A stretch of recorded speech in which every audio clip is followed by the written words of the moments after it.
Hi there curry lovers, it's Julian from The Secret to That Takeaway Curry Taste. Apologies that I've not made any videos for quite a few months. Anyway, I seek to remedy that with a series of new vegetarian curry recipes that I'm sure you're going to love. We've had numerous requests for veggie curry recipes, and as that's a subject close to my heart, being a vegetarian now for 3 years, I'm going to show you some of my favourites. Today we're going to start with a particular curry that is low fat but not low in taste. Why low in fat? Well, most of us consume far too much fat.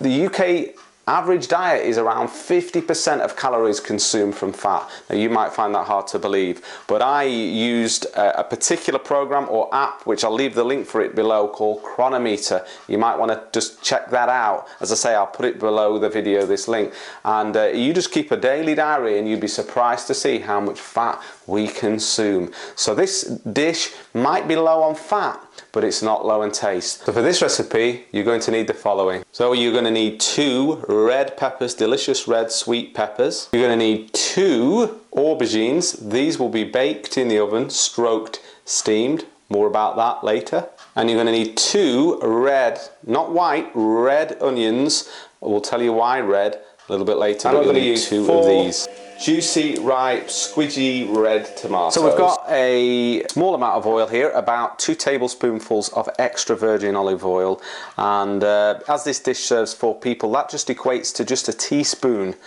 per person, which is about 50-60 calories, so very, very low on the fat content. And we're only really using this oil to temper our spices. We're going to use a method called steam frying. Okay, so looking at our spice ingredients for this dish, we've got 4 medium to large cloves of garlic, finely chopped.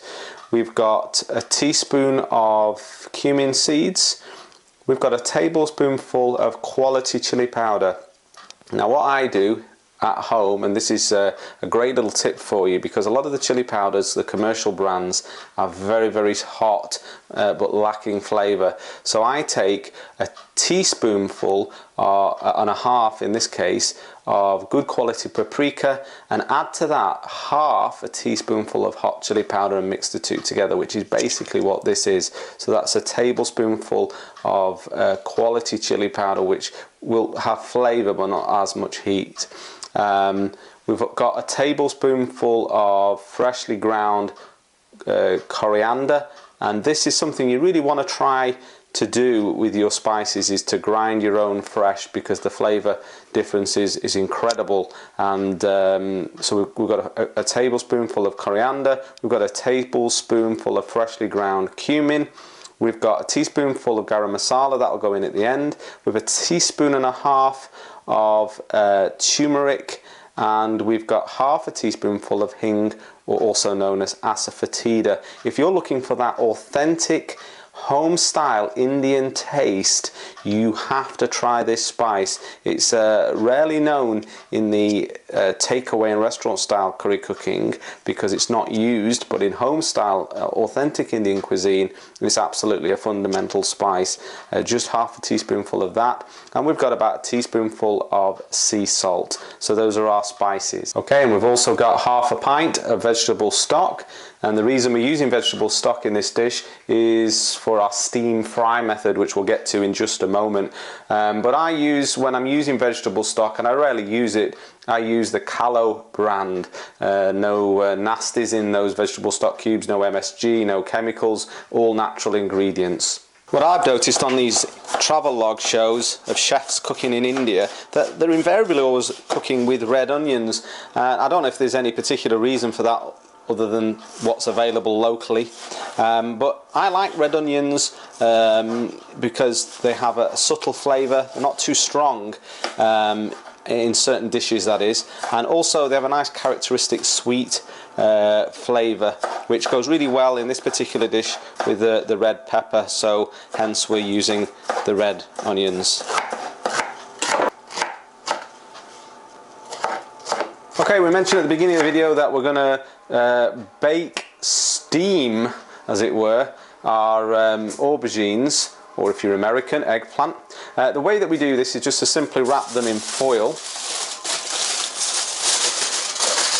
And the steaming effect is because we're wrapping them in foil and putting them in the oven, they will cook in their own moisture, and hence they sort of steam. And what we're going to do is we're going to stick these two in the oven at about 180 degrees. We're using an electric oven, so you might want to sort of vary that slightly if you're using a gas oven, maybe a little bit less, but we're going to stick these in an electric oven at 180 degrees for about 45 minutes to an hour. We'll test them, we'll come back to these and test them. We want them nice, soft and mushy.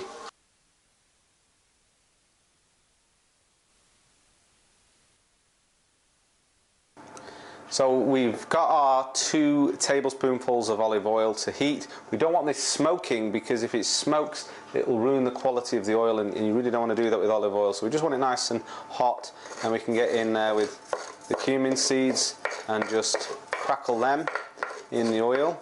This is really why we're using the oil. And then just add in our hing, asafoetida.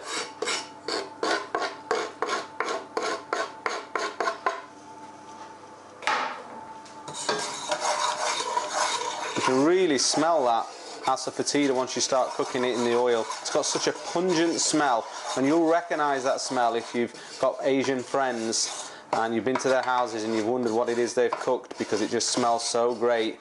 It's usually asafoetida. So we'll just cook them just for a couple of minutes, and then we'll come back and add in the garlic next. Okay, so our cumin seeds have just been frying in the oil for about a minute. We want them to get to the dark brown stage. You get more flavour out of them if you get them to the dark brown stage, but we don't want them black. So now that they're done, along with the hing, we add in the garlic. We just want to toast this to a light brown to get out the raw flavour of the garlic, and then we'll add in our onions next. Okay, so our garlic is just turning nice and light brown. We don't want it to go any darker than that, so we'll add in our onions.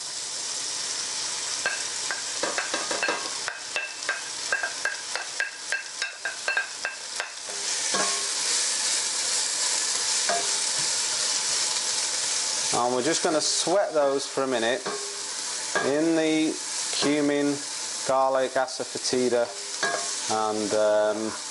and oil. Not much oil obviously, but we're just going to sweat those down, and then once we've broken them down, after about 3 to 5 minutes, we'll then add in the stock so that we can use our steam fry method. Okay, so our onions, about 5 minutes later, they're just sweating down nicely. What we're going to do now is add our spices in, just to bring out the flavours of the spices. So that's our chilli.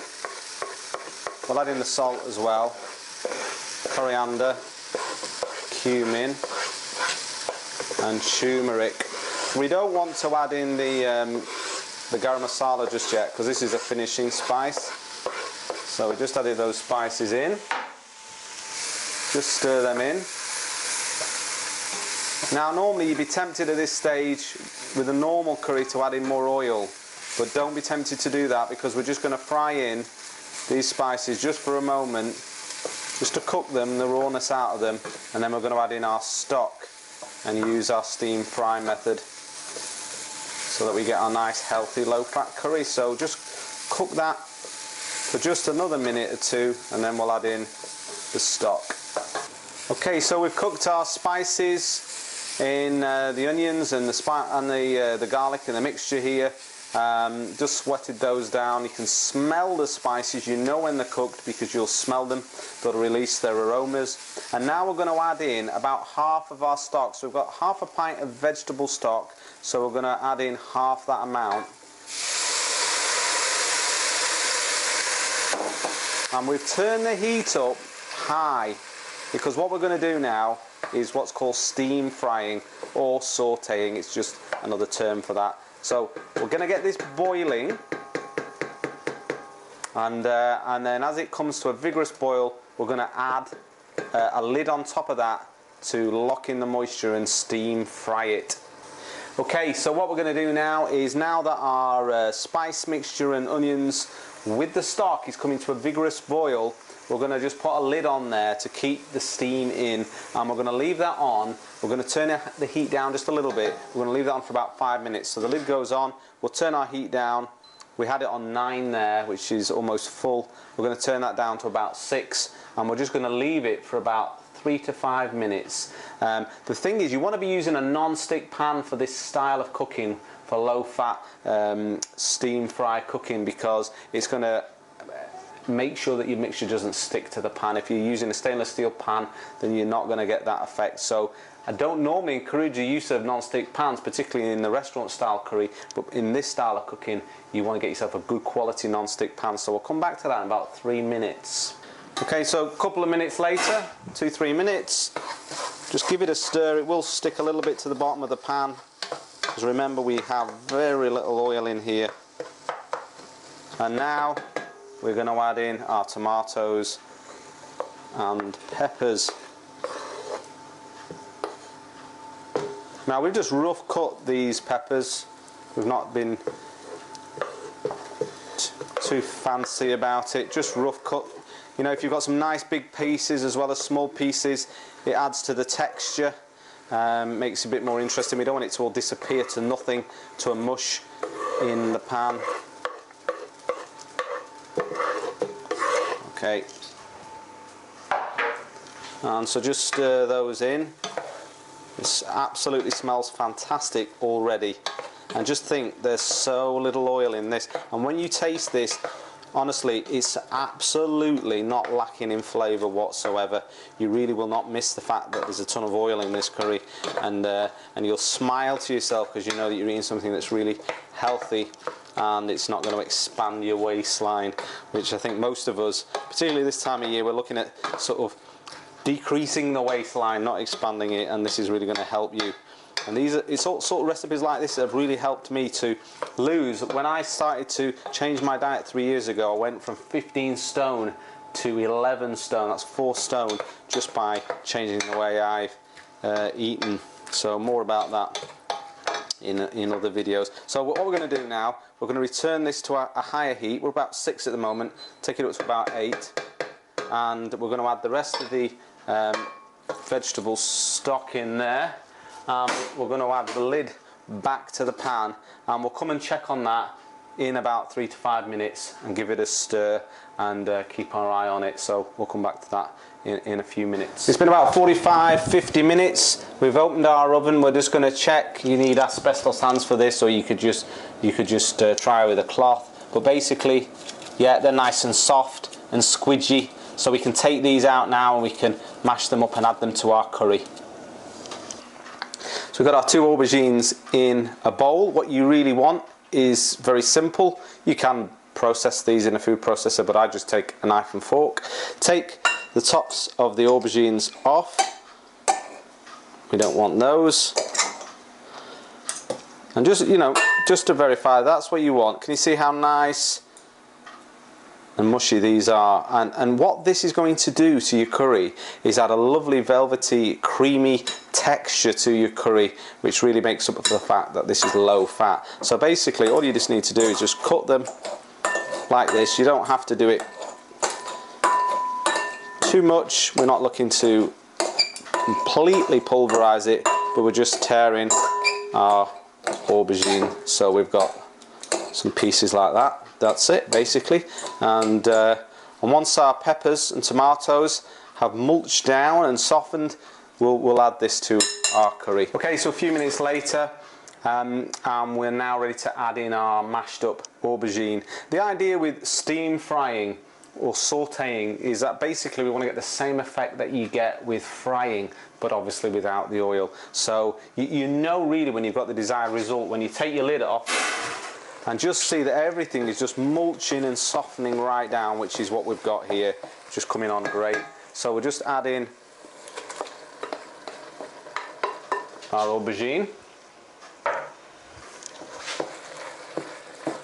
and in South Asian cuisine they use aubergines all the time. Aubergine with potato, aubergine just on its own. There's a great restaurant that I visit when I'm on holiday in the Canary Islands in Fuerteventura, which is fantastic, called the Jaipur. If you're in Coralejo in Fuerteventura, try the Jaipur restaurant. They do fantastic aubergine curries, and so a little bit of inspiration from them. So we've mixed all this in, And we're just going to return the lid back onto that.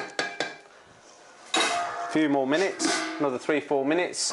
We'll check that. We'll do our finishing seasoning. We'll do the taste test and see if it's ready. So we'll come back in a few minutes. Okay, so we've probably been about 5 or 6 minutes. Just keep your eye on it. The odd little stir here and there. But as I say, you want to break this down so it's all nice and soft and mulched together. So that's looking great. Just give it a stir, make sure nothing's sticking on the bottom. And now we add in our finishing spice, which is our teaspoon of garam masala. And this really just has the effect of bringing out the various different notes of spice that are in the dish. It's such a simple thing to do to really add flavour to your curries, particularly veggie curries, is just to add garam masala at the end as they do in Asian cuisine. Not a lot, you don't want to kill it, you don't want to overpower it, but a teaspoon will just do fine. And we're just going to stir that in, and you can see the texture of this. It's quite thick. This is how I have it. I will have this with a chapati or a pita bread, or a little bit of rice if you want. But if you want it a little bit thinner, if that's what you'd prefer, more of a runny sauce, just add a little bit more veggie stock in there, or a little bit of water will do. So that is pretty much done. So what I'm just going to do is just have a little taste, just to check it for the seasoning, make sure seasoning's right.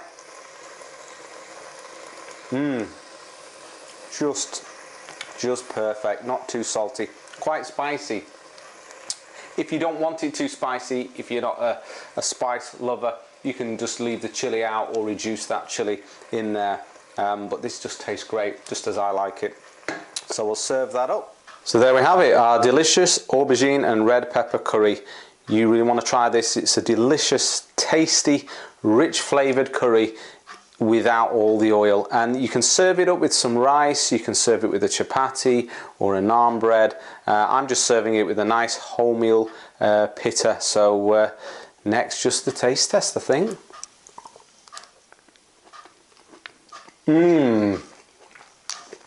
Amazing, so good. Not just taste wise, but it's good for you. You have to try making this. Hope you like it. Enjoy. So hopefully you'll have a go at making that yourself and you'll enjoy that curry recipe. I'm sure you will. It's really, really tasty and one of my favourites. If you've enjoyed this recipe and you want more recipes like this, then please give me a thumbs up. If you've any questions, please feel free to post those questions in the comments below, and I'll do my best to get back to you. And if you'd like more recipes, or you'd like to know how to make the authentic Indian restaurant and takeaway style recipes, then check out my ebooks, The Secret to That Takeaway Curry Taste Part 1 and The Secret to That Takeaway Curry Taste Part 2. I'll post links for those, information about those books below, so check those out too. So thanks for watching, subscribe for more videos, and please give me a thumbs up.